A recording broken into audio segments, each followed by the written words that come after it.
நீங்க நிறைய பேர் தனிமையில உட்கார முடியுமா, தனிமை இனிமை காண முடியுமா இப்படிலாம் சொல்லுவாங்க. தனிமையில நீங்க தேவனோட உட்கார்ந்து பாருங்க, அப்ப கிடைக்கிற வெளிப்பாடுகளே தனி. தேவனோட கூட உறவாட தெரிஞ்சுக்கிட்ட மனுஷன் கூட்டத்தோட இருக்க விரும்ப மாட்டாங்க.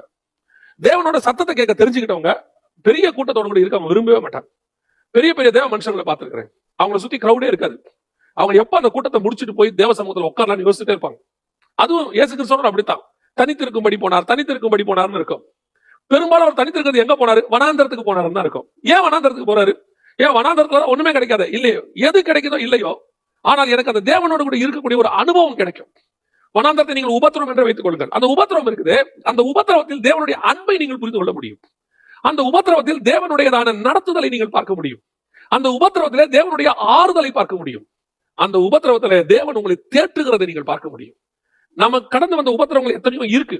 இந்த உபத்திரவத்தெல்லாம் தேவன் மட்டும் இல்லாது இருந்தால் நம்ம என்ன ஆயிருப்போம் யோசித்து பாருங்க.